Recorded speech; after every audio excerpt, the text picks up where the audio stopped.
start with to re-ground ourselves. Why are we here? Why are we doing this work? And then our objectives we always review so that we can see what specifically are we all going to be talking about today. What do we want to be able to know, believe, and do. So go ahead and open your journal up to the theory of action, or it's right up here. And let's see, Jasmine, will you read it to us today? Absolutely. Our theory of action. When we better train our board members before their first day in office and actively recruit diverse community members to serve on the board, we will have better results for children in Cincinnati Public Schools. We believe that the most effective school board members are grounded in their values and mission and know the most important issues affecting students in their community. They understand their role, support their administration, build coalitions, get effective and meaningful policies passed, and make decisions that change student outcomes. All right, and then our objectives for today are in your journal as well, in chapter 3. So, let's see who's at chapter 3. Heather, G, want to read those objectives so we remember what we're doing today? Sure. Classmates will be able to articulate who they are and how that ties into why they want to serve the community as a school board member. I'm going to add commentary. We can do that in like one day. That's amazing. Yeah. It'd be amazing if you Please do don't one give it day. our Thank you. I'm trying to do that my whole life. Understand how their values, identity, and background influence their perception of the school system, as well as what that means for their platform and the change they want to make as a board member. Draft an initial vision for the change they want to make by running for school board. Build their connections to other participants by sharing their own values and motivations and supporting their classmates as they share their values and motivations. Begin to recognize or acknowledge how issues of race, class, gender, power, and privilege affect the work of board members. Thank you. So that is a heavy lift for the day. And so, yeah, this is the work we want to start doing this morning. And so I'm going to introduce Joby and Mary really quickly, and they're going to spend a lot of time telling us more about them in just a minute. And then I'm going to talk a little bit about why we're doing this work today, why I do this work more broadly, and then turn it over to these ladies to talk about the agenda for today and how we're going to reach the objectives that Heather just read. So, Joby and Marion and I go way back. We all worked on staff together at an education nonprofit called Teach for America, which is actually in works now. And so that is how we all met. And so when I was putting together this curriculum and thinking about this session, they were the first people I thought of to facilitate it for us. So they do work around working with individuals and organizations to help people understand who they are, their life experiences, their values, and how that impacts the work they want to do and the change they want to make. And so I know I sent y'all Jovian's website, so you probably saw she's the founder of the On Purpose movement. And so the work that Jovian and Marion do is really about helping people live and lead and work with intention and with purpose. So we are so glad to have them here today. You might be wondering, why? What does this have to do with being a school board member? And so I would say everything. This is really the foundation of all of the work we're going to do. And we know if we don't have that solid foundation, we don't have anything to build off of. And so today we're going to be asking you to talk about your values, your identity, your life experiences, and how that impacts how you see our district, how you see our kids, and how you see the impact that you want to make. I do want to remind everyone of what we talked about last Thursday, that that's a lot to ask of you all. And we are all just getting to know each other. And so really wanting to establish from the beginning this morning that we want to make sure that we are approaching everyone with respect, with generosity, and really listening to what each other is saying in their own experiences. And a real quick commentary, I could not sleep last night. I did not fall asleep till after midnight last night. And I was laying in bed thinking, like, why can't I fall asleep? And part of it was like, I'm so excited for tomorrow. Like, that was the crux of it. But I was like, so excited to go to sleep. I realized that one of the reasons why, the big reason why I was having trouble falling asleep was that Mary and Joey said, if we're going to ask everybody to really share about themselves, we're going to start the day by sharing ourselves, the three of us. And that is not natural to me. And so I realized I was having a lot of anxiety about talking about myself and about things like religion and race and economic status and stuff. And so I want to put that out there, that for those of you who you are feeling a little bit nervous about it, that is how I was feeling too. And so, again, as a reminder that we're going to all just really make sure this is a really safe space for everyone, that we're really working together today. And so this stuff is all really critical, right, to being a board member, because when I was doing that research, I talked to lots of people about their experiences, and one of the themes that came up over and over again was that if you want to do this work, you have to know who you are. And the way one board member put it to me was, she said, there are going to be times when there's an entire auditorium full of people yelling at you. And it is going to be hard to go home that night, close your eyes, and fall asleep. And the only way you can get sleep is if you know you made that decision based on your own values and what you know is right for kids. And I can tell you from my own experience that that's going to happen to you, right? You're going to be challenged, and you're going to be challenged publicly, and it is hard. When I was on the board, one of the times that we had entire auditoriums of people yelling at us was when we changed our policy about magnet enrollment from the first come, first serve, which had turned into a campout, to the lottery. And so when I think about my own experiences and my own values being challenged, I think a lot about a refrain that we heard from a lot of the critics of that decision. And I actually went back and looked at Enquirer articles and pulled one of the direct quotes, right? Like, these were the kinds of statements that we were getting. So a direct quote from a parent in one of those articles was, CPS just ruined one of the few schools that keeps parents in the city. I'm just gonna let that sit for a minute, right? Like, that's the kind of statements that we were hearing over and over again from critics of that decision, that we ruined our schools by providing more equitable access to them. Cincinnati nice. Yes. And like, there was a whole lot of just very thinly veiled racism and classism involved in a lot of these statements. And I can tell you that for me, I taught for 7 years, first in rural Mississippi and then in Washington, D.C. And the schools where I taught reflected the demographics of most of our CPS schools. Both schools I taught at were 100% African American, and the majority of our kids' families were economically disadvantaged. And what I knew for sure from my experience teaching there was that when we properly support kids and teachers and families, that my students and students like them could achieve at an absolute scale. And so to hear people in our community tell us that if kids like my students joined their schools, they would ruin those schools, that went against everything I knew to be true, right? That went against my own experiences, but also went against my own values. And so I want to tell you about one of those experiences with my students in DC. But first, I need to tell you a little bit about my values, so you know how I ended up in front of those students in DC. Okay, so there is a Jewish concept called tikkun olam. And that Hebrew, when it's translated, literally means to repair a broken world. And from the time I was really young, I was taught both at home with my parents' example and at synagogue that it is each person's responsibility to figure out their role in repairing our broken world. That it's our job to make a positive impact on your community, on your country, on your world. And so my sophomore year of college, I was trying to think about what was it that I was going to go do when I graduated, and that's when I heard about Teach for America and started to really learn more about these huge disparities that we had in our public education system. And so when I graduated a few years later, I joined Teach for America and moved to rural Mississippi, and I taught second grade. And then after a few years of that, I moved to Washington, D.C. and helped start the new public school there. And that's where I want to tell you about one of those experiences at that school in D.C. So, after our second year of being open, our students had raised their test scores so significantly that we were accused of cheating. That there was no way that a school that was 100% African American, majority kids receiving free and reduced lunch, could possibly be performing at the same level as the kids in wealthy suburban Fairfax County unless we were cheating. And we had to retest our entire school with proctors in every classroom. I was angry.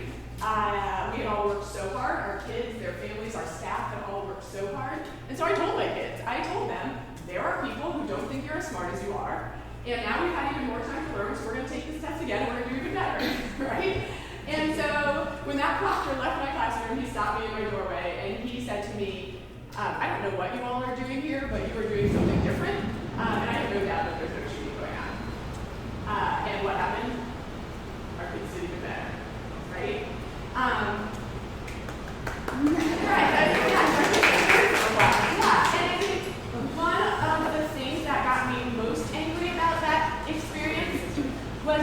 it was not magic, right? Like, we weren't coming in every day and sprinkling fairy dust on our children. Like, what we were doing was entirely replicable.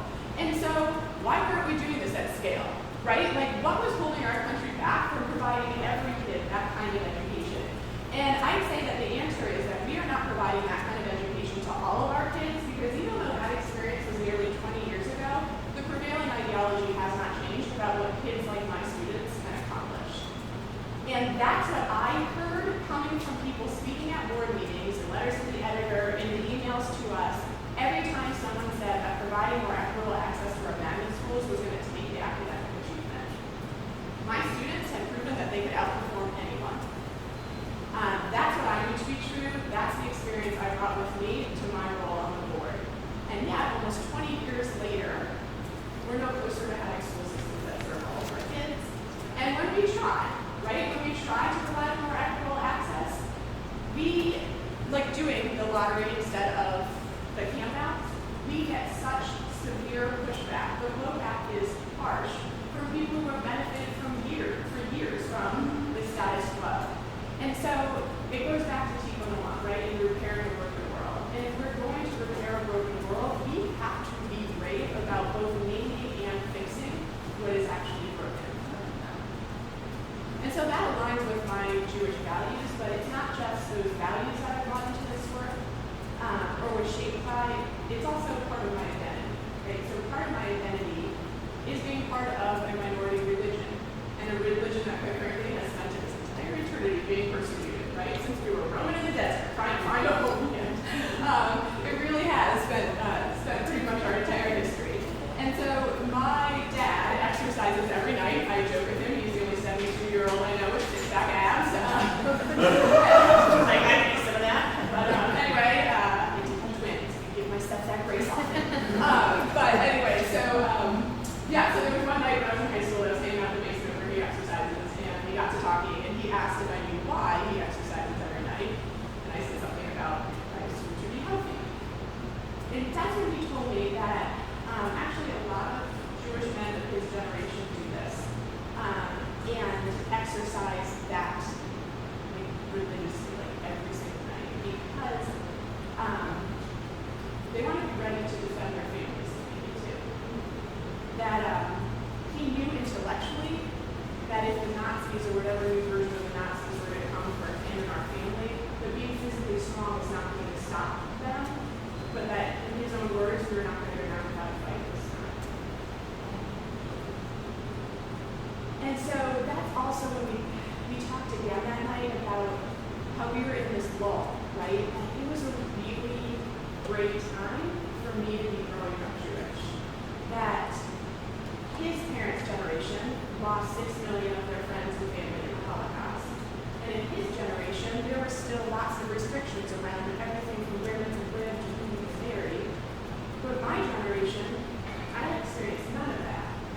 And that we were in this lull, but his point was to not get comfortable, right? That this pattern, this is what persisted throughout all of our people's history, and that we might be okay now, but that any time there was a need for a scapegoat, Jews were always it. And so I know I have all the advantages of white privilege. That is not up for debate. But am I actually white? Like, that is a question that I always struggle to answer. And my dad was always very clear with us, with my brother and me, that we might look white, but not to get too comfortable, that we were not really a part of them. That as soon as one of these lulls was over and that they needed someone to blame, that they were going to turn and it was always going to be us. And so, sorry, it's just a hard thing to talk about. Because I know he's right? Like, I know that I might have been raised in this lull, but that my parents weren't, and that his parents weren't. And the part that's hard to talk about is that my kids aren't. That in the first year of the Trump presidency, there was a 60% increase in anti-Semitic hate crimes. That we have to have police officers at Temple to protect us when we pray. That, as a lot of you know, there were swastikas spray painted at the high school that Kareem's kids go to, and that's 2 miles from my house.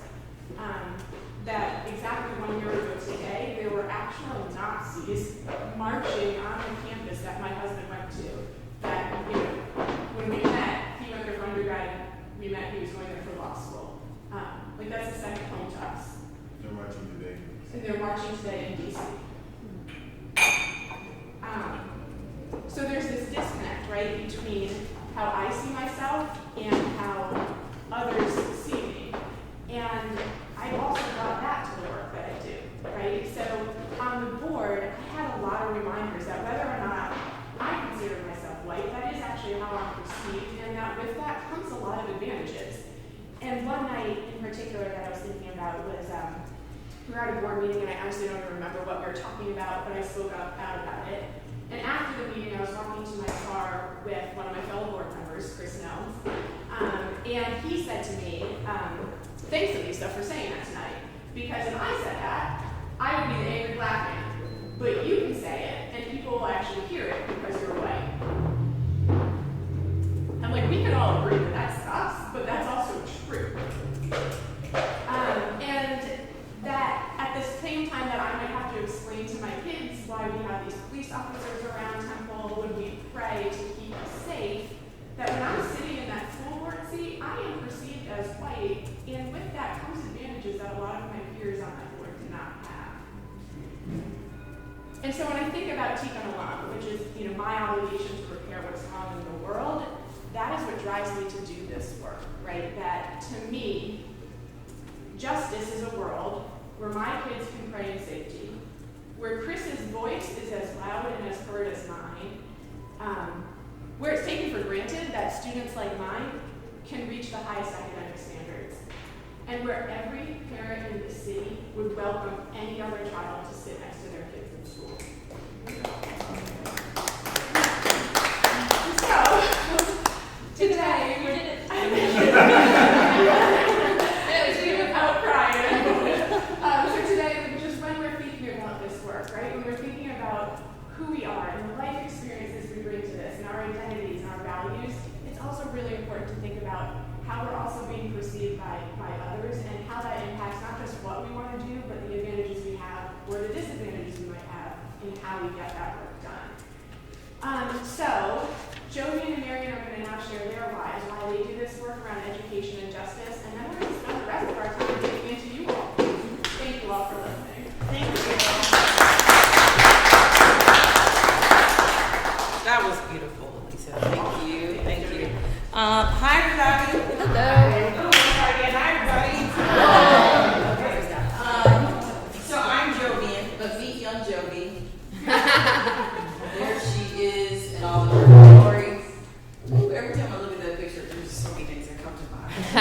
Great about phrases, but also when I see her, I think to myself, I know who she is there is still who I am now. And I wonder if you all, when you ever see pictures of yourself as children, if you think like, I wonder if that young version is proud.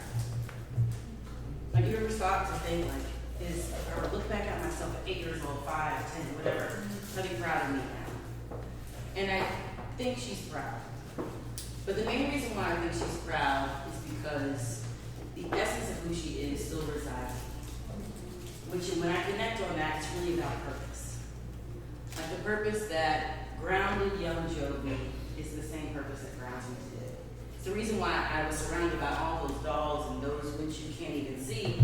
And that purpose is to be surrounded and surround yourself with people and to actively be someone who's going to bring light to everyone that you see. And encourage people to see the light that they can't see within themselves and to bring people together across many lines of difference. That's been my core. It's been my core for a very long time. It's been my core because of how I was raised. I mean, you heard Elisa think and talk about the reflections of her parents, specifically when she talked about her dad's story. I often think about my dad's story. There's not a time, honestly, where I don't introduce myself to new people, where I don't reflect on what my dad did. At 14 years old, my dad lived in North Augusta, South Carolina. Anybody ever been to South Carolina? Yes, amen. So you'll also hear me say amen because I am the granddaughter of two Baptist pastors of all the things.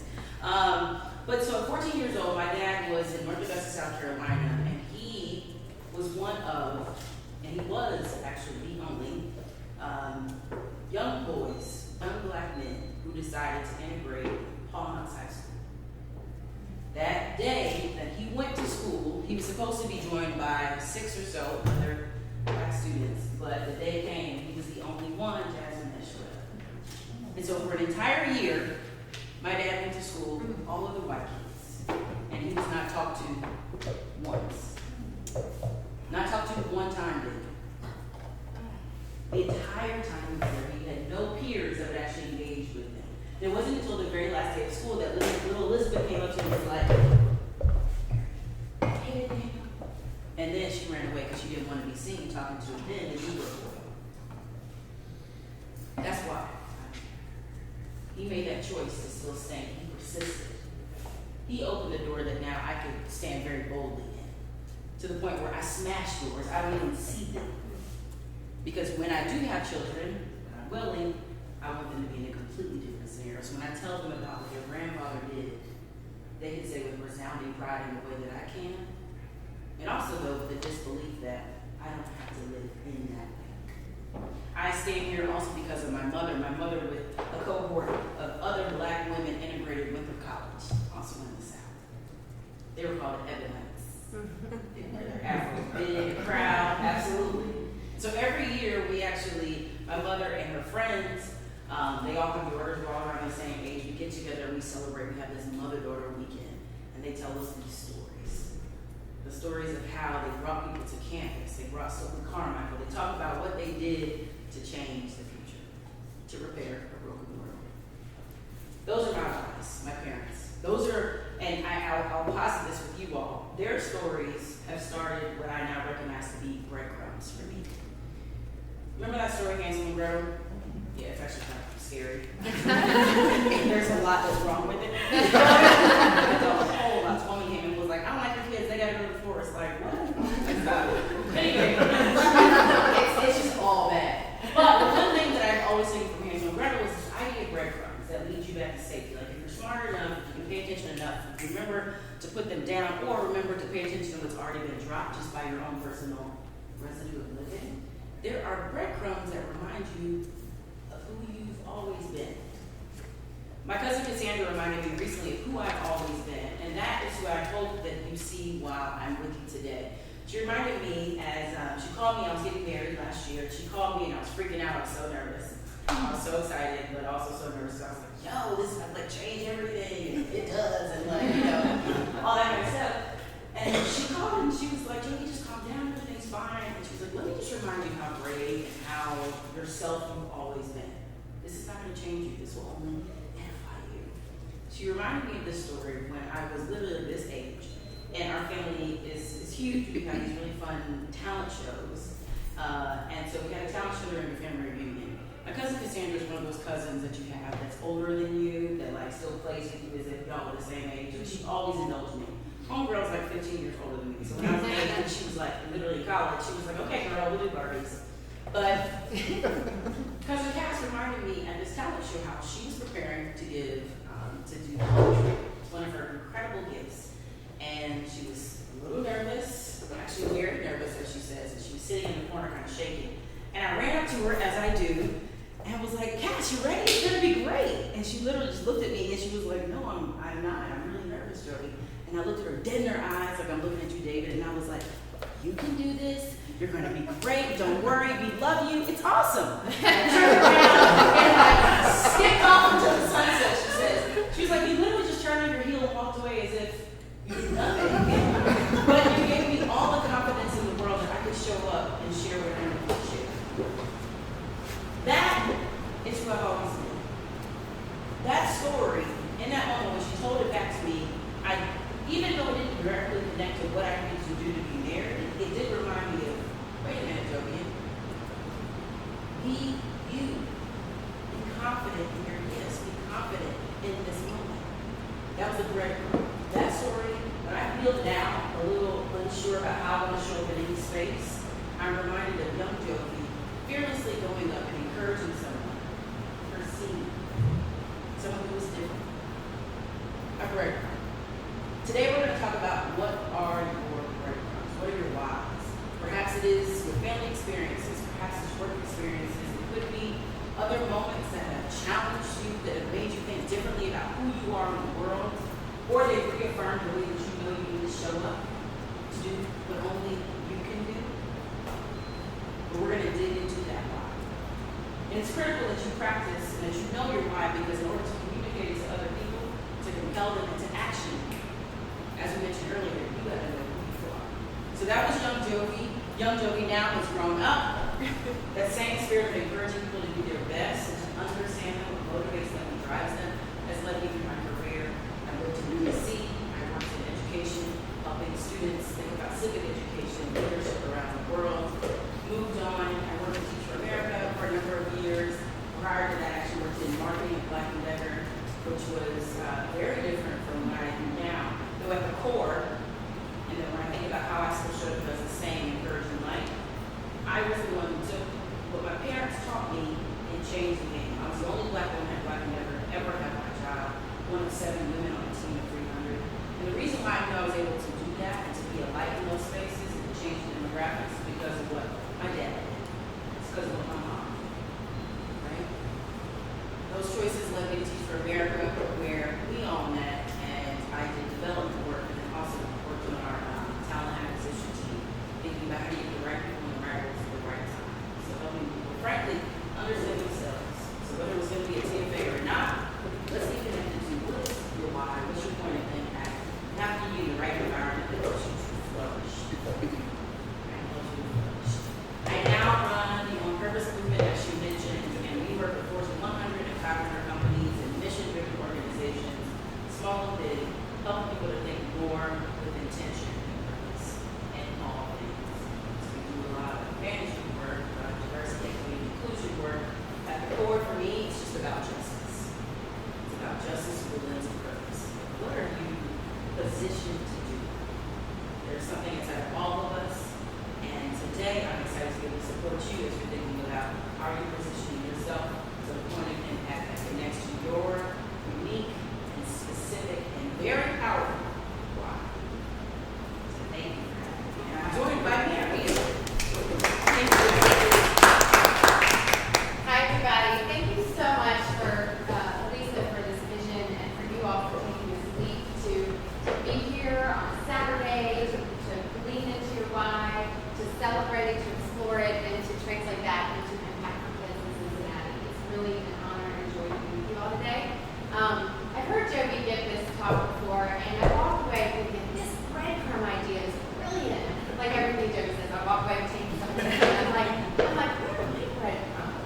maybe that's part of the upsetting too. And so I'll give you an example. So I went to a private elementary school. It was, and now Tim knows this, and many of you that have ties in the South know this, that in the South, it's not like super segregated, like geographically, meaning that like it was very, very segregated in terms of how people live. But you don't walk down the street and not see a different person that doesn't look like you. Like when I grew up, there were black people everywhere, and yet not in my immediate circles. So in my private elementary school, there was not one black kid. There was not one black teacher. And yet I was like, well, I know there's a lot of black people in Shreveport. I don't really understand this. And I was like, why are there not black kids in my class? And I would go ask my parents and I'd say, why are there not black kids in my class? And they're like, well, it's just the way it is. And little young Mary is like, well, I don't understand that. And I don't like that. And that is wrong. And then we didn't belong to the country club, but my grandparents did. And I remember going to the country club and I'm looking around and there's all white people eating and there's all black people serving us. And this is not just in the 70s, that was also in the 80s and the 90s and probably today still. And I was like, why are there no black people eating in the country club? How come they are serving us? I don't like this. And I would ask that question to my parents and they'd say, well, it's just the way it is. And so young Marion is like, this is a metaphor because I'm going, this is not right! And everybody else is like, yes, it is. And so I thank my cousin Will for sending me this picture because it kind of illustrates my breadcrumb. And now I don't want to knock my parents too much because they're products of their environment, and the thing that they did instill in me that I'm so grateful for in them is that they taught me to be true to yourself. And they taught me that listen to what your soul is telling you. And so they supported me when they didn't answer the questions, they didn't know how, but they supported my exploration in finding out the how and the why. And so when I went to college, they wanted me to be a business major and do something practical. And I said, no, I have to be a history major because I have to understand how we got this way. Because I know that there's a story over here that y'all aren't telling me, and so I'm going to go learn it. So I became a history major, and I'm like, really? What are you going to do with that? And then I was like, American 20th century history major because I wanted to understand recent history, how we got this way. And I'm like, that's not history. And, so but they didn't get it, they supported it, and then I was like, now I'm going to go teach in total South Louisiana, and I'm going to teach kids, and because I want to be part of the change, and I heard about teaching learning, they're like, really? So they would question, but then they knew, Marion is going to do it because she is driven by a sense of purpose, and we have to support that and value that. And I'm grateful to them for that because they did teach me to honor that and support it and go for it. And so that's the last time I lived in Louisiana. And I met a man from Philadelphia. I always tell him I'm really glad he's from there because I was like, I wanted to live in the North. Because in the North, they have this figured out, right? Exactly. So my husband told me, he was like, no, nothing's figured out in the North. And I'm like, well, at least we can we can raise our kids in a community where there can be kids in sitting next to them in the classroom that look different than them. At least we can do that, right? And he's like, yes. And I'm like, at least we can live in a diverse community where my neighbors can be different. They can look different than me. We can all be friends. So he's like, yeah, we can do that. So we find the one very diverse suburb in Philadelphia, because even the suburbs are not diverse, but ours is. And we moved there, and we're all excited, and we buy our house, and we literally closed on the house, and I'm going to the ice cream social in the neighborhood. And I mean, there are people of color in my neighborhood. And I go to the ice cream social, and it's all white people. And then I'm like, ice cream social, right? And then I'm like, what is going on? And then I go to church, and it's all white. And then I go to school, and my kids go to school, which we are a minority in our school, and our school district, and I go to the PTO meeting, and it's all white people. And I'm like, what is going on? And so here I am in this liberal, community that's diverse, that I thought I had it all figured out. And I realized, well, little young Mary that's still going, this is not right. I don't like what's going on. And so I get involved in the school district where my kids go to school. They're now in middle school. God help me. And I met this lovely woman, Latifah, who you can barely see, but her son and my son are buddies. And Latifah is not from our community either, but she's married to a man from our community. And when we first met, she said, I feel like it says Cheltenham is our community, and we love it. But she's like, Cheltenham says it's diverse, and we are diverse, but we don't do anything with that diversity. She's like, the last time Craig and I went out with the white person? She's like, I can't even remember. And I'm like, you know, the last time Jim and I went, I'm like, I can't even remember. So we said, let's do something about that. And so Mikey over here and Kat had said the same thing, and I said, let's get together and change that. Because that's what I do. Don't tell me something can't be true. Don't tell me my diverse community cannot maximize our diversity and really live out our ideals that we want to live out. So we started an organization called Women in the Community, and we started small. We each invited 3 friends that share a background to dinner, and we had real conversations about race. We had real conversations about our lived experiences in our community and what we hope for our children. And what we realized is that if we all hope the same thing for our children, we all hope the same thing for our community, and we built these super deep bonds, and then we expanded it, and we're going to keep growing. Because now people are like, how do I get part of that group? And so we are making change in our community. And it is like, and I thank my parents for teaching me that when your soul is telling you that something is wrong and you want to be part of the solution, go for it. And I thank my parents for helping me see my gifts and my values, my positivity, my sense of possibility, because it's that helps me show up and not give up. And that's what I bring to my coaching. I see that sense of possibility in the individuals that I work with, and I'm deeply honored to get to partner with them and think about what are your strengths, like Jody said, what are your values, what's your lived experience that you bring to your purpose and your passion. And I believe that if we all tap into that, we can have tremendous unlimited impact. And so that's what I have the joy of doing. And I think about my whys, my breadcrumbs of values that I bring with me are curiosity, justice, community, and sense of possibility. And so I thank you for listening to that story, and I thank you for examining your breadcrumbs today as you think about your impact in your community.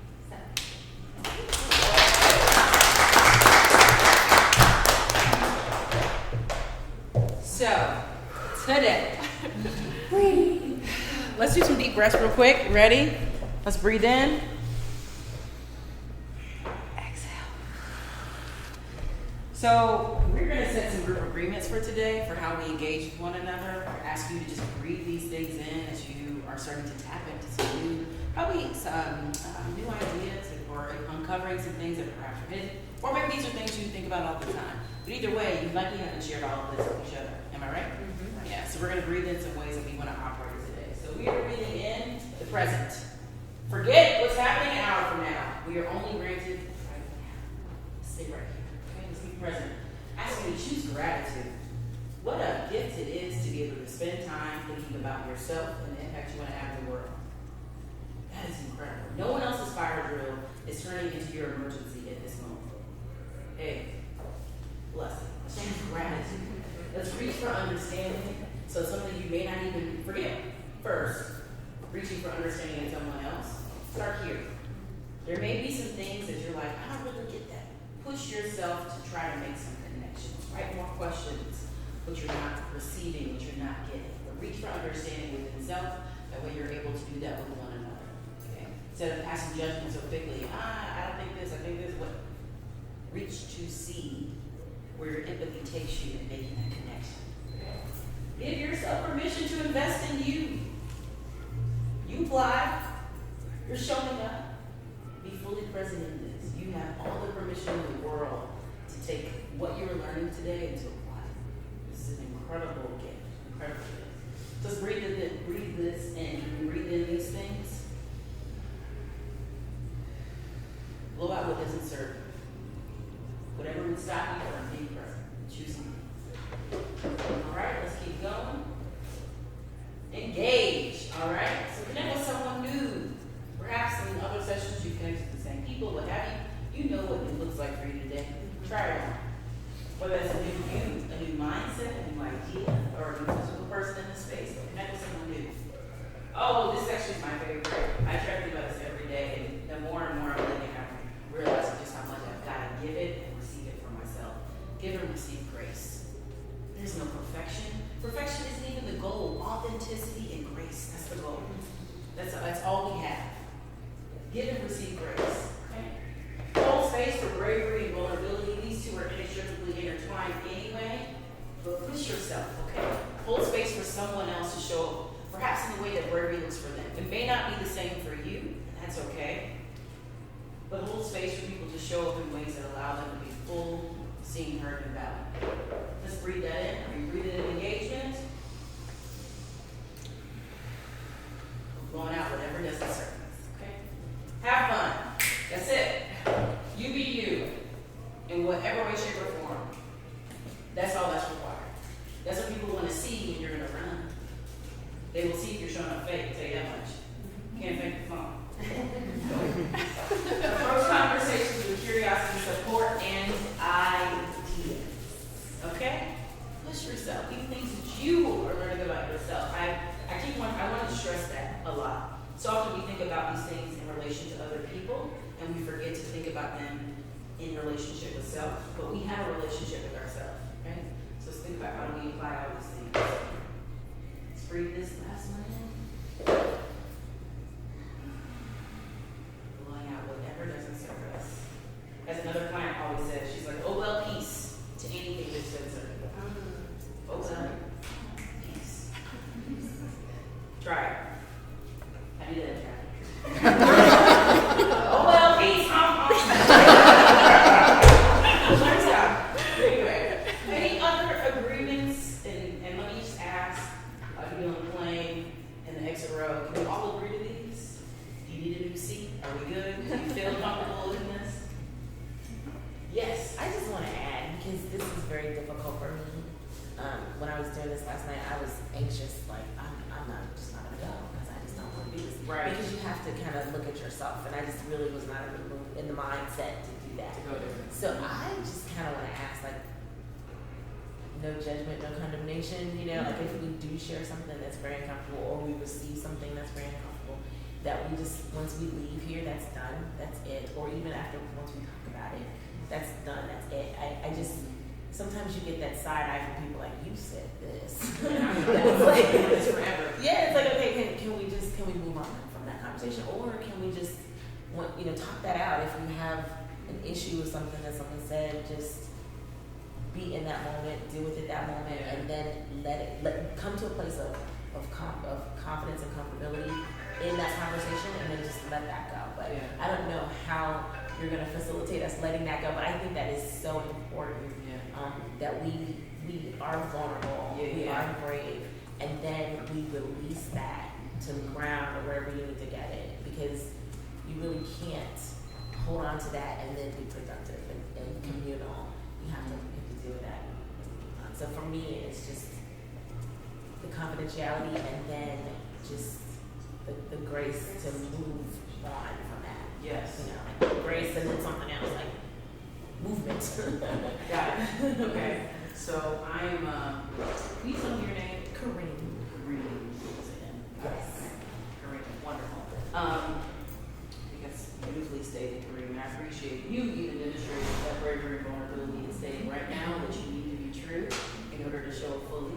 So what I'm hearing, I'm trying to repeat that, is this giving and receiving grace when things will be difficult. There's some confidentiality that we may want to add to this, and we all agree with that. Like what's shared, this space, we're going to hold it for each other to process. Like what's here is here, and we also understand this other piece of if there are things that are coming up that create discomfort in one of us, we will do what is necessary, and that I think we should add what's necessary may look differently for each of us depending on our personalities or styles, but we will do what's necessary to try to create resolution in a way that allows us to still feel whole. Can we agree to that? Mm-hmm. I want another caveat. Resolution may not look like it's finished today, like we checked up this. We shouldn't think about things as checkbox experiences because we're living and evolving, but we will do what's necessary. Maybe it's a phone call after. Can we still talk again? Or make a commitment to have a follow-up email, whatever it is. But are we good with that?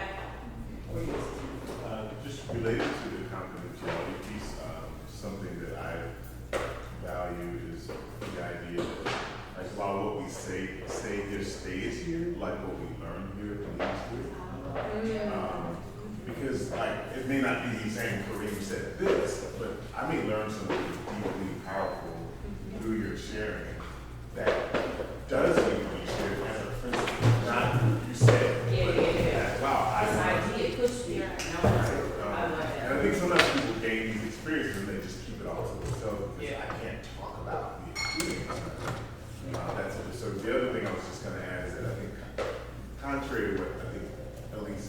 Reem said, Yeah. I do this work all the time, and it's exhausting. Yes. Right? Like, so, there's a triggering sometimes when you are constantly talking through identity and trying to justify and explain identity. And so I also want us to be attuned to people who are in that space of Yes. like, some of us have to do this all the time. It's not an option. Yeah. So, Yeah. Facts. Yes. So let me repeat that, and I see y'all. So details we're keeping sacred here, but the ideas that are pushing us forward, helping us to learn, will carry us forward. Because that's the reason why we showed up anyway, right? Okay, and then also being sensitive and aware of how many of us are showing up in different places. So when things feel a little triggering and like, a little too much, I can only give this much today, we're giving and receiving that grace. It's great. Jasmine? So one of the community agreements we always use is speak your truth. And I think that sometimes when we start talking about identities, when our identities, I'll say, are the target identities, it's easier for us to come from like that speak your truth, but when, because of the ways that, you know, our society is set up, when you're not one of the target groups, it's easier to speak in generalities. Like, well, this is how these people act, or this is what I know about these people versus my experience through my lens. And so that's really helpful for me because, again, I'm like, we do this all the time. I'm constantly talking about identity. And so that's something that's really helpful for me is if we are coming from the space of like, I'm not all Black women, I am Jasmine. And so that lens is the lens that I can bring you, and I don't want you to transfer that to anybody else. And I don't want you to feel like you need to have anybody else with you for whatever makes yours valid either. Does that make sense? Yes, it does. So here's a thought, and I'll pick this up. You are enough. Your lived experience is enough to validate your existence. Okay? You are enough. And so we're not going to speak in generalities, we're going to speak through the lens of our lived experience. And if we are stepping across into a generality, let's all be conscious of when we're doing it and expressing. Okay? Feel good about that? All right. Heather? G? Hey! Look at me. All right? I was actually going to say, Jasmine said it much more eloquently than I did, but something along those lines Okay. of not asking other people to do the work for you. As a white woman, my work to figure out how I have dealt with racism and not ask those people of color how have you dealt. Like learn from each other, but really think about that it's my job to do this identity work. So I was thinking along the lines of Jasmine said, and also just wanted to be choosing gratitude out loud and just say thank you for making me go through this and making me take the time, and I'm gonna cry all day. Sorry, but I do. That's true. Yeah, that's great. And I remember the thing, Tim Ann before saying that this is hard work. You know, this is not, and if you do it all the time, you're used to it. Because I feel like I've been put through the ringer. You know what I mean? Like I can see that, like you're saying, getting anxious and not being able to sleep last night. Just starting to examine things that in a way that sometimes I have in the past, but I haven't thought about in a long time. And it's a lot. It's a lot, yeah. So thank you for saying that it's not easy. Fast. Great. Okay, so we are recognizing where we're coming in, where the work is comfortable. If it's not, we're choosing ourselves, our lived experiences. Anything else that feels pressing? Want to acknowledge somebody else came to the space? I don't have my glasses on yet. I'm so sorry. Lavonda. Hello, I'm Jovian. And that's Marion. Hi, Lavonda. Nice to have you. Okay, we feeling good? We all agree? One last breath. Let's breathe in. Breathe out unnecessary. Fabulous. All right. All right. And if I did not capture perfectly well the ideas that additionally surfaced, please feel free to add to them. Yeah. All right. Let me add this one thing. We're co-creating our space. Yes. Let's remember that. So little things like what Mary just said, if we didn't articulate it the way that you need to still see her to value, get right on it. Yes. Because y'all said a lot of goodness, and I'm like, I know I'm not capturing all this. Trying to capture the big ideas. All right. So because this is hard work, we don't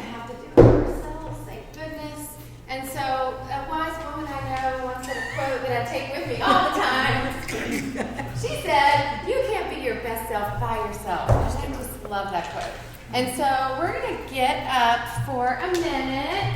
And before we do, we're going to play a little song. Thank you all so much for your for submitting your songs. This reminds me of childhood in so many ways. Whose song is this? It was mine. Okay, Kareem, tell us real quick about why you chose this song. this does remind me of the 90s, but That part too.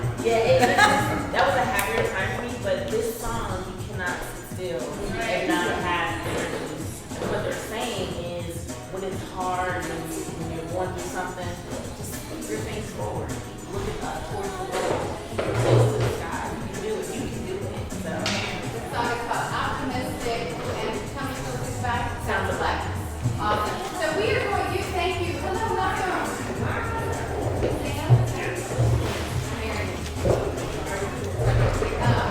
So we're going to hear from each of you throughout this whole journey about why you chose the song you chose, and a couple per session.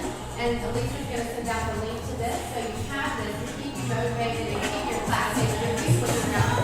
So I want everybody to stand up. I'm going to come over. Well, actually, before you move, I want these 5, 1, 2, 3, 4, 5. You're going to make a circle facing out in this space, and these 5. Wait, 6 now. 1, 2, 3, 4, 5, 6.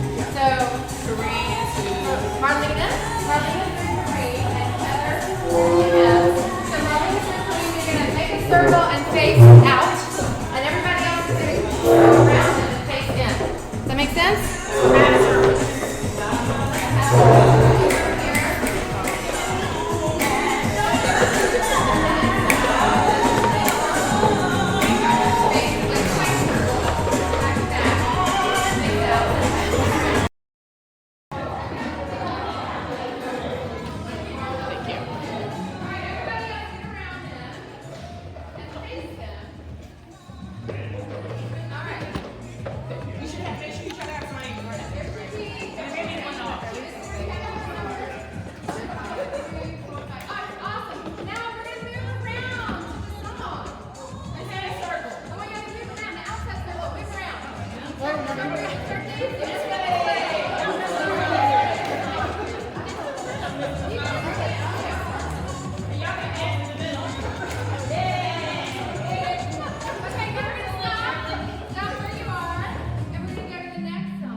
Every time I hear this, I think of her as a little 3-year-old all about that. And, yeah. All right, awesome. Thank you, David. Is everybody directly across from someone? Okay, I want you to introduce yourself to this person because this person is your accountability buddy. All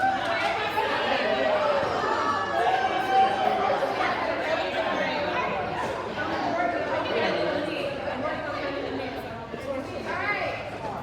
And so with your buddy, I have these 2 questions up here, and I want you to take just 5 minutes with your buddy and go sit somewhere. And then I want you to tell each other, you'll be glad I'm your accountability because. And then, as my accountability buddy, you can best support me by. So why are they going to be grateful that they got paired with you? And how can they best support you given your needs? So, real quick conversation. So let's stay here because we don't have much time and we're going to come sit back down real soon. Lots of different places to sit. Yeah, 5 minutes. 5 minutes.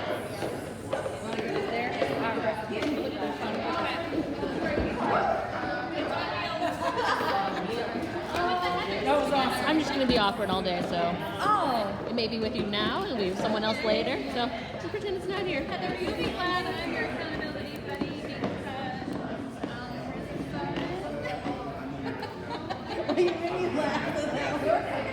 I'll make us laugh through the uncomfortableness, like the camera will be on your face, right?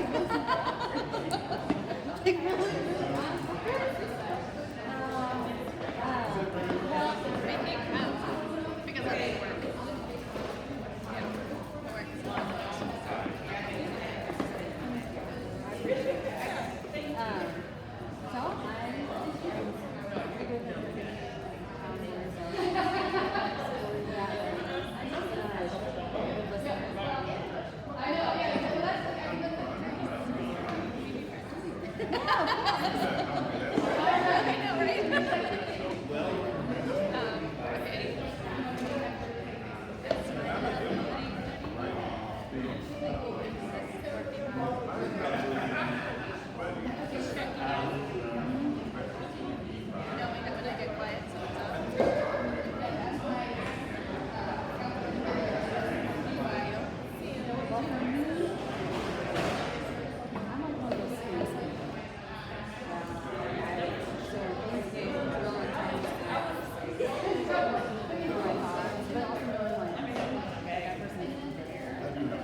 You're like, no, I need to keep talking about it.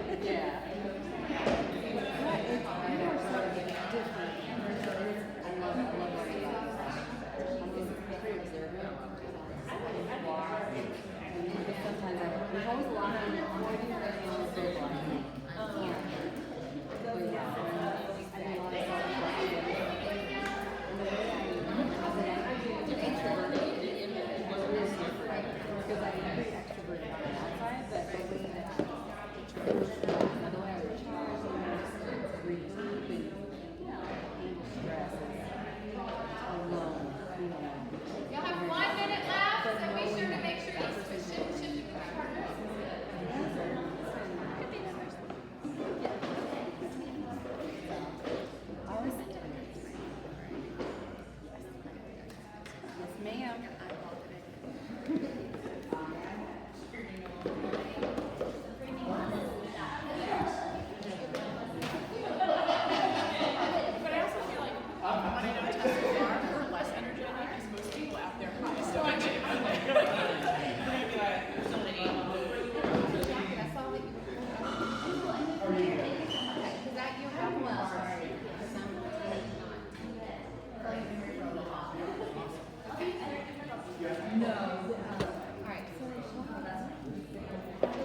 You can choose. How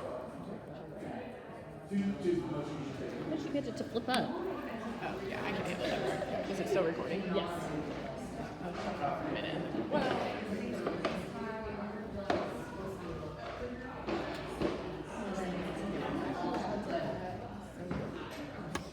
Thank you for asking. Good. All right, let's come back together.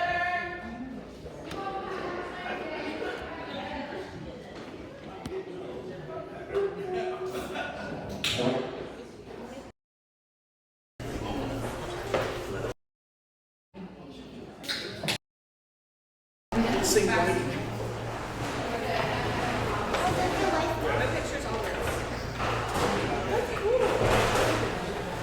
I should have been working yesterday, but I was playing on Disney. I started mine in person and I was like, put it back. If I know we could have done slides, I would have done slides. I should have known better. As we're coming back together and regrouping, I do just want to remind everyone as we like set all these expectations that again, the iPad, that is just for us, right? So somebody had asked me last time, like, oh, are there going to be like clips from that put on our Facebook page? Oh, no. It's live stream. Right. So like, for example, right.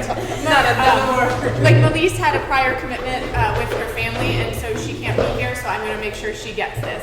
And as you know, Marisa is writing this curriculum, and so she might, as you just saw, like unplug it and put it by a group. That's just because she wants to be able to hear what the groups are talking about too. So we just want to make sure that everybody knows that is just for us. Maybe I'm gonna read this quote. I'll read it. Great. Green individual values reflect how you show up in your life and your specific needs, the principles you live by, and what you consider important. Values reflect how you relate to other people in your life, be they friends, family, or colleagues in your organization. They also reflect how you relate to society. Yes. Values help us figure out how we relate to ourselves, to others, in lots of different contexts. So we're going to begin our deeper self-exploration through the lens of values. Okay? Sometimes a value is the type of thing that you don't know you appreciate really until it's lost or stolen. Like freedom, family, peace, justice, money, purpose. I want you to think about right now the things that I truly value. We're going to do a values exercise that some of you may be familiar with. You may have done something similar or different, but something to help you to begin to think about the things that you truly hold most dear, the things that help influence the way you make decisions. So you have in front of you lots of paper, but let's figure out the one piece of paper that has a list of values. It probably says a non-exhaustive list of values. Okay? So we give you a minute now to review that list. And if you already know that there is something that you value, you can go ahead and write it down. You may, after you look at the paper, see, oh, it's there too. But this, again, is a non-exhaustive list, so if there is a value that you hold most dear that's not represented on that paper, no surprise, write it down. Feel free to write it down. So just take a second to review. Can I check them, or is this mine? That is yours to hold, yeah. You're take a second to review, and the next step after you've kind of taken these in, is I want you to star, circle, however you want to identify 5 values that you feel like, you know what, these are these right now in my life, I hold these most dear. 5. We'll put a little music on behind you, so.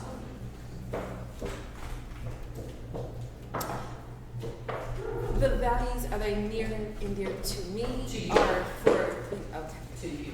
Yeah.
teach them like it is our job to kind of empower them to shine, and that's just, I feel really emotional just talking about it. But yeah, so that's what I think.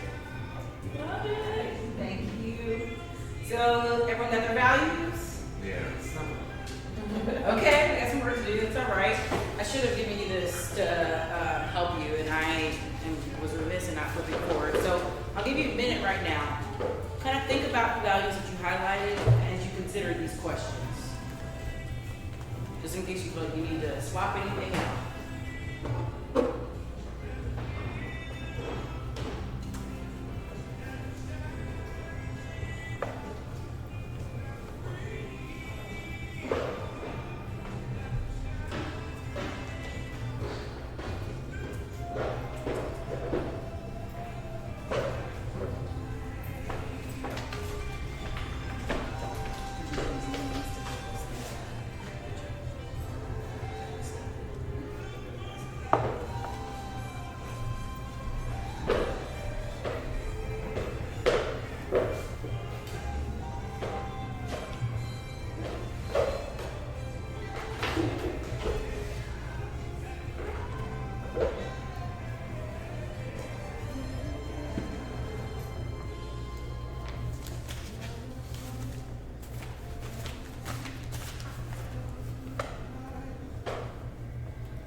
Feeling good?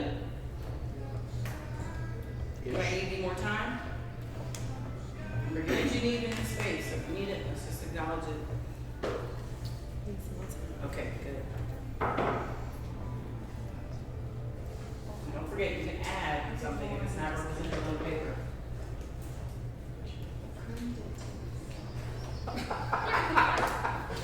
Oh, well, if we're allowed to do that, then hang on a second.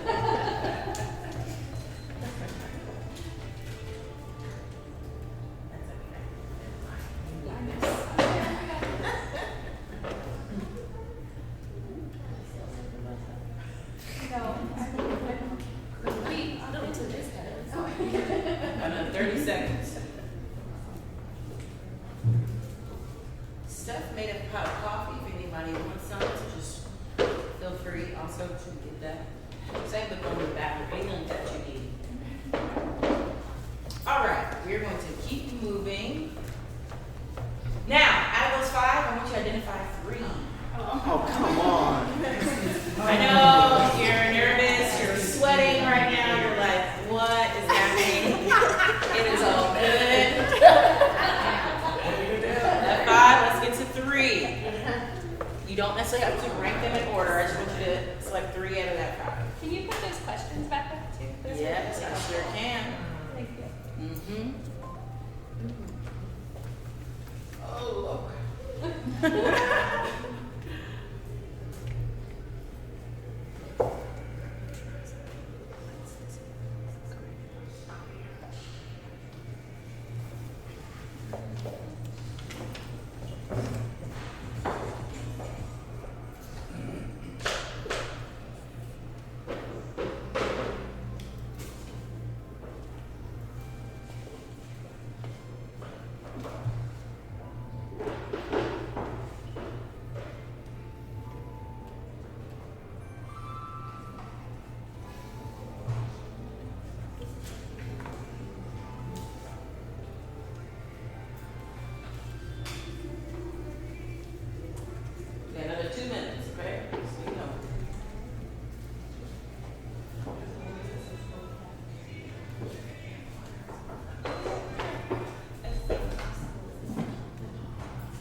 reflection. Is that tough to see? It was tough to see for me. Let me see if I can turn that.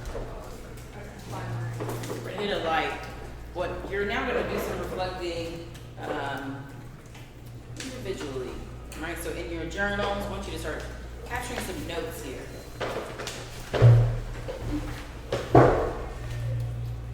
Let's see. It's a little better. Here's the first question. I'll read it. Let me get my glasses on. I'll read it. The line before would be what's called blackouts to make it real dark, but it might help with the screen. I think that'd be great. Let's try it. Yeah, look at this light up outside. Yeah. We all feel.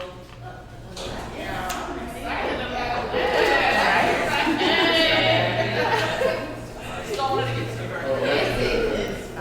Maybe check that out. Do they go all the way Yeah, down? it's lights back here. Yeah, thank you. Cool. Look at this. Oh, we have to go back a few slides. Y'all can actually like see me on the screen. Okay. Your pictures. Yeah, we're up. Okay, it's cool. So this is what you're gonna be jotting down individually right now. Typing in your notes, writing it down.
Yes, great.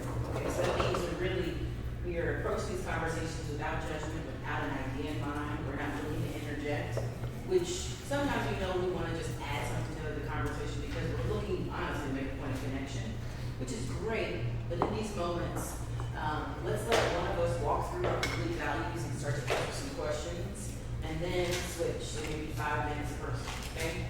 And then spend time really, huddling and discussing with one another. But be fully present as one person is sharing their truth, right? We're speaking our truth. So as one person fully speaking the truth, be present now. Any questions? You have all? Oh yes. So, with our accountability buddy, not just in here. Yes, with an accountability buddy. Yep. We'll be switching up later. Your accountability buddy now. And the reason why we're intentional about that is because as you are creating that relationship and supporting each other, how valuable will it be that you know very intimately the values that your accountability buddy holds? So you can show up in that way to support that person. Remind them of what they said or the things that they're holding most dear as they begin this next step in the journey. So you all have this whole floor to go off and to connect. So is it 20 minutes total, 10 minutes per person? No, we're gonna 20 minutes total. great question. Yeah, we're gonna do 10 minutes total, just because of time, so Yep. 5 and 5. Yep. I'll probably give you a little extra 2 minutes or so. We'll walk around until you need to switch right now. The spots next to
hopes that, you know, no matter how uncomfortable or painful or whatever it may be, if I am gonna be my real self with you, then I hope that you'll be comfortable enough and trust me to share that.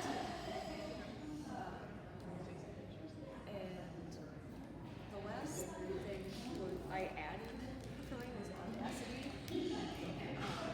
Because just from my experience,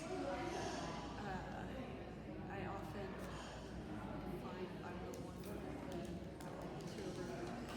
get this look where it's really, why shouldn't I be here? What is it about me that makes you think I should be here?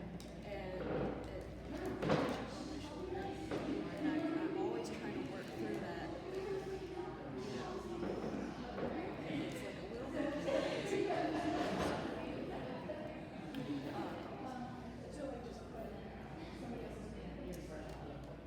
Yeah. So yeah, you know what?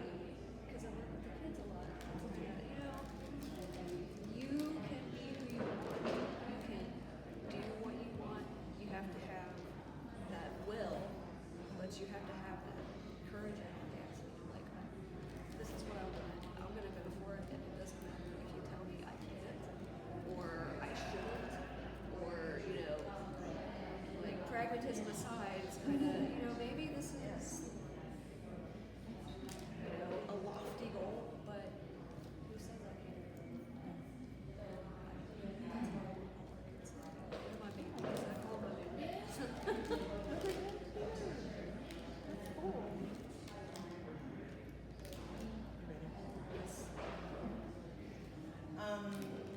Funny, I think. Okay, so there was a lot. Yeah, I started. I'm like, oh, I see. Yeah. And then she said 5, and I was like, and I chose faith, family, hope, love, and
Okay, I didn't know if you told them.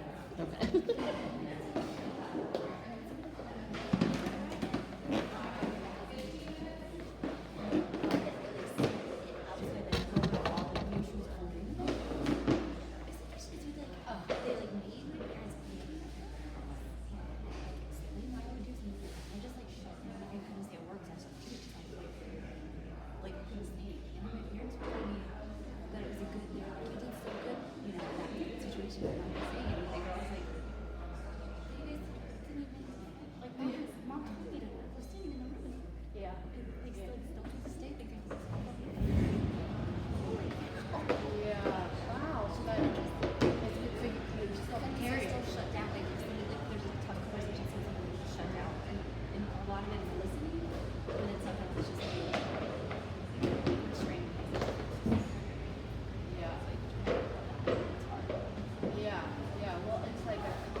I know, right? My sister did the 23andMe or whatever, and she's like, well, it should be pretty similar.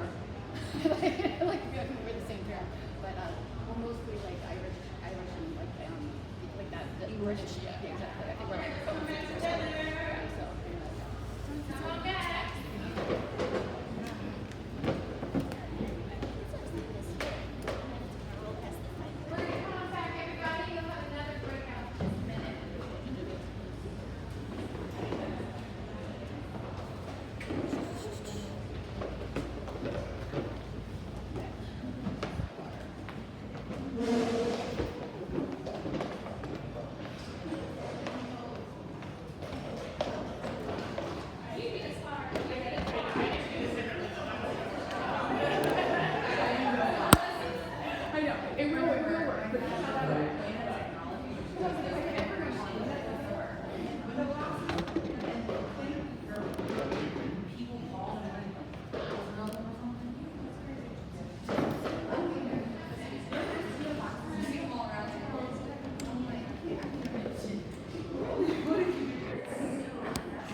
Yeah.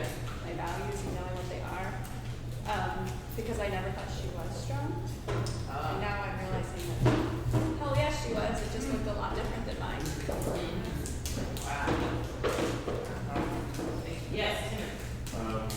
My accountability partner and I talk about a value we share with forgiveness, but also leading the conversation unsure of how do you know when you truly have, right? So as much as it can be an aspiration and a value that you live by, I think we both kind of are still in the space of like, how do you know when you've done it? Like when you truly have done it. And that's something that I'm still sitting with. I appreciate her push. So we can throw that out. It's like, how do you actually know you? How do you know to show your life? Thank you, Jeff. So in doing this, one of the things that I did was kind of play the synonym game, but also recognizing like what things fit into other things for me, which I think it showed me a lot about how I think about words. And so thinking about things like authenticity was a big one that was hard to let go, but then I was like, but I feel like if I'm authentic, then I'll move with integrity. And so I can go, you know what I mean? Like those types of things helped me get down to 3, because at first I was like, there's no way. But that was really, and then like for me, of course, I always come back to like love and how love encompasses all of these things, like joy and, personal improvement, like all of these things is what comes under love for me. And it just came back to like, what are the things that are foundational? So I always appreciate these types of activities. Great. Yes. Tim is my partner in crime. And partner in forgiveness.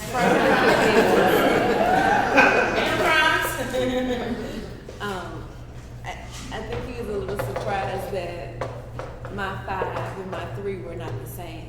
And I was like, yeah, I don't really do rules too good. And I said, they are, but they aren't. And through the conversation, he actually was able to see how we were alike. The words are different, but the behavior and the meaning are actually the same. Wow. For example, I have in my 5, I have 2 words that I added. When he said you could add something, I couldn't get past the first bullet. And I'm like, what did I have? Like, what value did I need at that time in my life? And I added survival and determination. Wow. Because I had to have that at this point in my life. And Tim, he had courage. And so my survival and his courage are really the same. And so I think that's something that he and I, and so my 3 are not the same. My 3 was faith, forgiveness, and peace. And he was like, I said, because I'm an evolution. I said, I'm evolving. You cannot do this. I said, but the words are evolving. Right. They are. I said, they are, and yours are too. Right. And I said, so our survival and courage is nothing but peace. It's just peace. Right.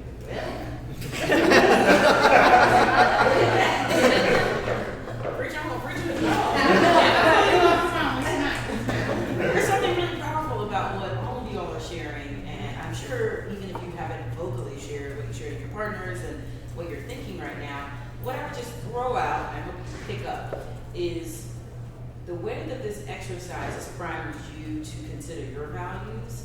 What happens when you don't consider our values in heightened stress? What happens when we don't consider our values, or perhaps when we are considering our values and we're dealing with someone whose values are very different, but we're not in this blessed moment where we have a very nice time with music behind us, we've got M&Ms to help us process, what's different, what's congruent, all that. And think about that when you consider what the experience of being on a school board can be like. When you have to come to a consensus, or you have 2 different or 5, 10, whatever. You have a lot of different ways of approaching things. And you're also fiercely grounded in what you believe to be true and right for kids. How do you create resolution there? So I do have a question, and I'm not trying to be disruptive because somebody called me disruptive over the weekend. Okay. But I really want to understand, like for example, my 3 were faith, forgiveness, and peace. And your question, the bottom question says, like, what do you want your fellow SBS members to know about you through these values? Right. I just don't see the correlation because I don't know how these values correlate to my. I just Someone, one of you all want to support her in this. Jasmine and David, I'll let you all both share. So for me, it's about awareness, where people are coming from. So when you said, like, peace, so I'm thinking, like, if we're on the school board together, I know that that's where you're coming from. And I know that if I'm going to come to you about something, I need to be very clear about where peace fits in. I need to be very clear about how peace is going to look. Yeah. And I want to be very clear about your definition of peace so that I can get other people to understand, like, but this is where she's coming from. And I think that it's easy to collaborate when you know people's values and you can speak to those things so that we have a common language and we have a common goal, right? Because nobody's going to be like, well, I don't want peace, right? But what peace shows up as might look different for everyone. Yes. Right. And so I think that knowing what drives a person allows you to better collaborate with them and to better understand them. Thank you. Yeah, I mean, I think I want to echo some of that, right? Knowing how somebody else makes decisions, right? So we both see the same data, but you're going to come up with one answer and I'm going to come up with a different answer, and understanding, you know, you're not wrong, you're coming at it from a different perspective, right? Or, you know,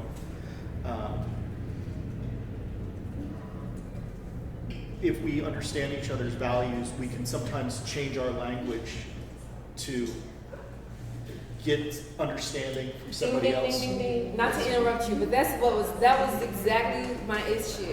Because now it's a boutique. Now you can change your language to fit my value, and I don't want you to. I want you to use your language, and I want you to say exactly what you was thinking, because you have now customized what you want to fit me versus just saying it straight up what it is that you want. So go ahead. Well, I'm going to take it just from a perspective of before you even get to the school board. Getting to the school board, we learn just running a race. We learn the values of the candidate. That becomes so public quickly. And when I was learning how to run, these questions are something that someone asked me. Who are you? What do you believe in? And why do you do what you do? And she told me very intimately to sit in that space, and I didn't do that. But it became very obvious very quickly because people bring that up based on what you say and how you say it, and they hone in, and Elisa can attest, right?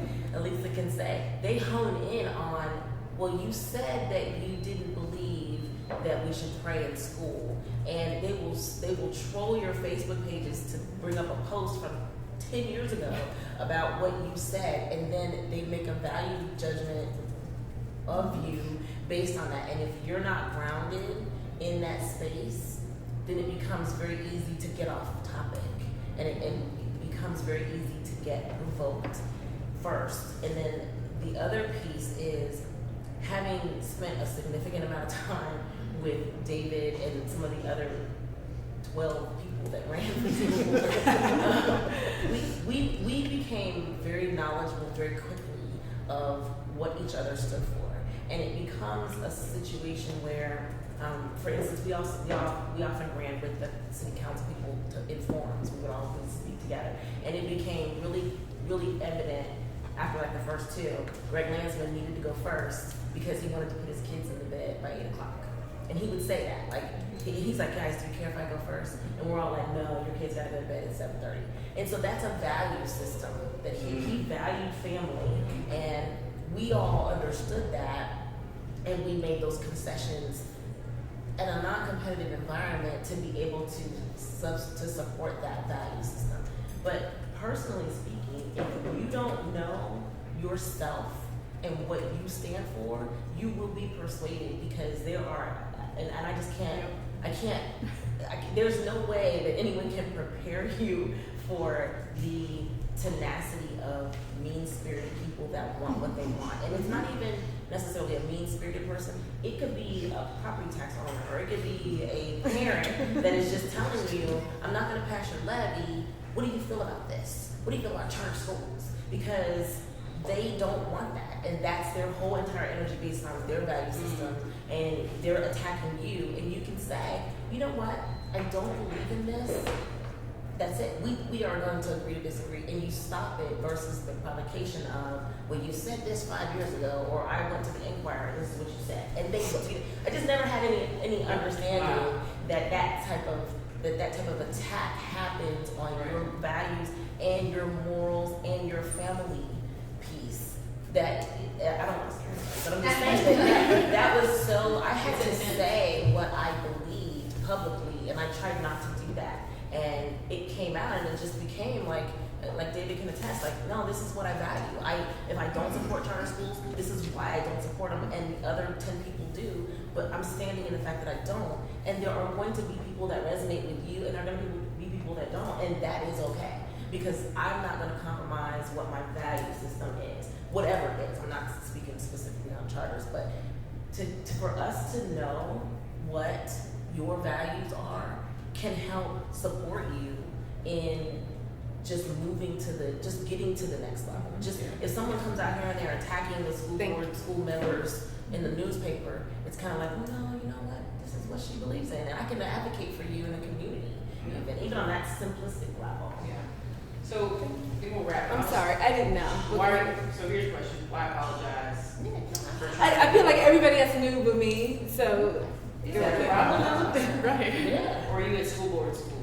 I'm at school board school too. I'm always gonna push us to be quick to apologize, especially women. I'm gonna have to for handling women of color. We need to always talk about what are we apologizing for. In spaces that are designed for our own learning. Let's take the space. That's why we breathe in, give yourself permission to invest in you. So let me offer this back to you though, with this interaction you all had. Think about it from the standpoint of, like, I speak one language, you speak another language. Perhaps music is the thing that connects us. If we don't get to music, you may not be able to translate what he says and what she says. So it's not so much that I'm actually trying to then change the way I feel, truly feel, and what I believe in order to convince you of something. I am now understanding you better so I can communicate it differently in a way that you would receive. It doesn't mean that I'm being manipulative. I'm trying to flip a switch. I'm trying to alter who I am. But I get this now. Here's how I should approach this so she could best receive my truth.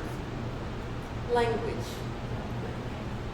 choices, yeah. When we know more about each other, we can approach each other with a different kind of intention and care, so we can make sure the person, we can do our best to ensure the person feels seen, heard, and valued.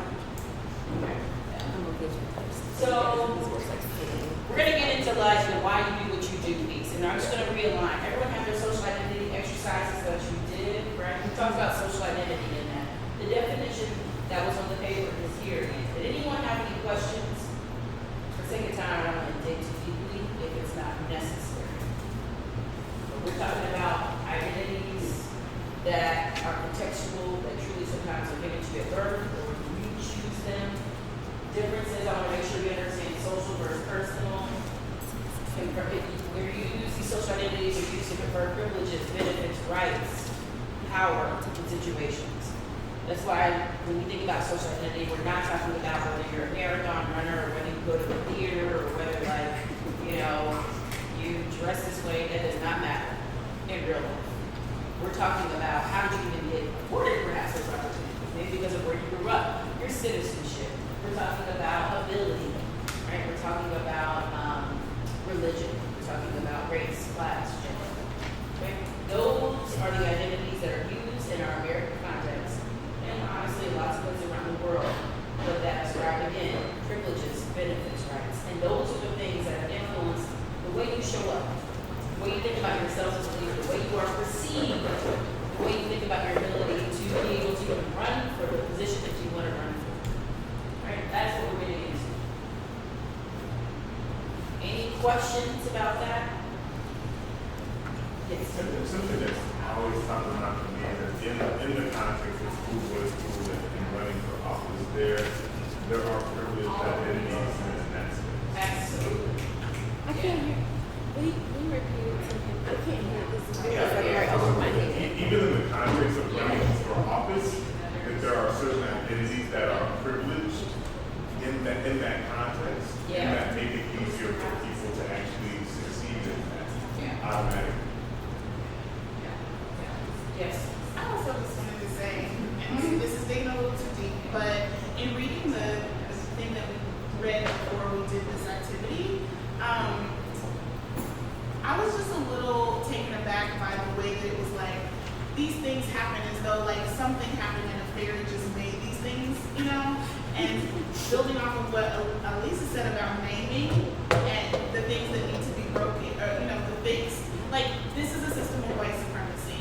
This is a system of capitalism. This is a system of racism and sexism and all of these things, and it didn't just happen and like, oh, some people, you know what I mean? Like, oh, some people just decided they didn't like black people or poor people, so we want to change that. And it's like, no, like, these things were done specifically so certain powers, and the reason that it hasn't changed isn't because like enough people don't understand it. Right. The reason it doesn't change is because it's actually benefiting the people who don't want to change it and who are empowered to do it. Yeah. So that was just something that I was like thinking about while reading it, because I think that it's very necessary to say those things and to be clear about those things so that we're not coming from a perspective of like, oh, these things are just kind of are, but we don't challenge them. Yeah.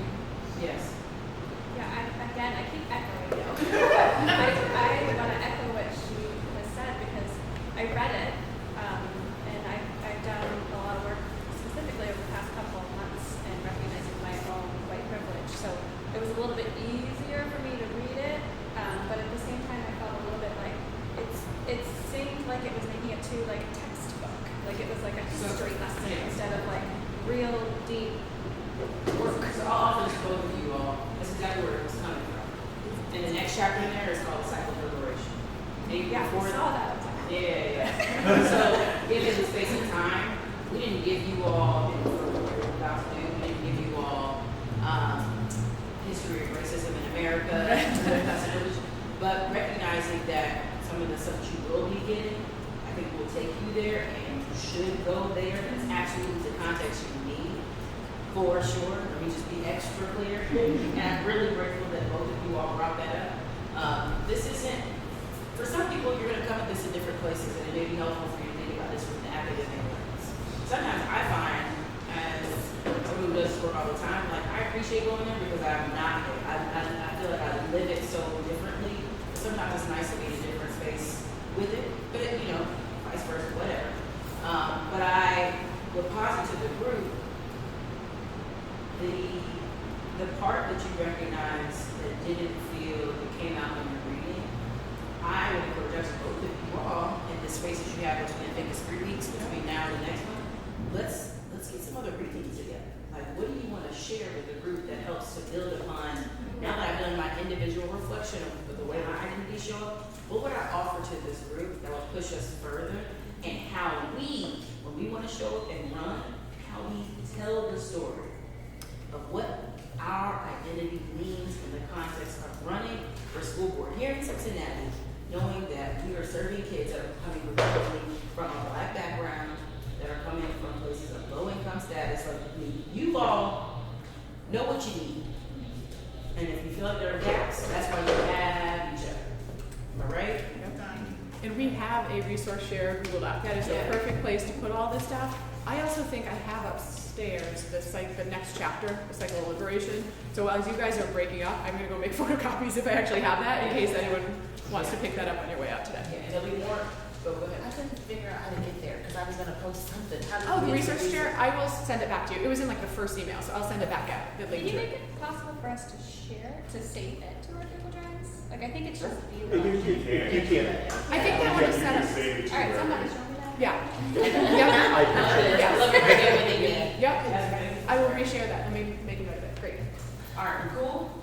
Keep moving because now it's reflection time. So you're. Ooh. Erase the rest of it. Okay. So with me, yes. So with the buddy, you're gonna do buddy, and this person is written on a stick in front of you. Oh, it's not the same buddy. We're switching it up. Oh, yeah, the same. I mean, you two have to switch.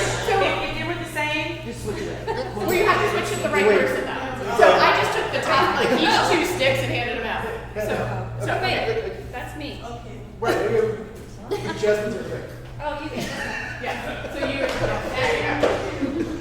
I mean, that's how you get Sorry guys, I was supposed to give a shit. It's all good. It's all good. Let's do a quick pulse check here. Let's make sure everybody understands the purpose and intention. You are going to be with someone you haven't been with in this context. So make sure in front of you your popsicle stick or your paint stick says the name of someone that is not your accountability buddy and is someone you haven't necessarily had at a moment like this before. Are we good? If it is, just when we stand up. It is. One last thing, while we're discussing. Just about to get to that. Apologies, this slide didn't update when we were making some real time changes. Okay. So here's what we're gonna do. 20 minutes a person. I think we were doing, No. yeah, it didn't change. It didn't change at all. Okay, it's all good. Here's, look at me. There you go. I love it. So here's what's happening. You're going to have 15 minutes a person. So let's say Jasmine and I are together.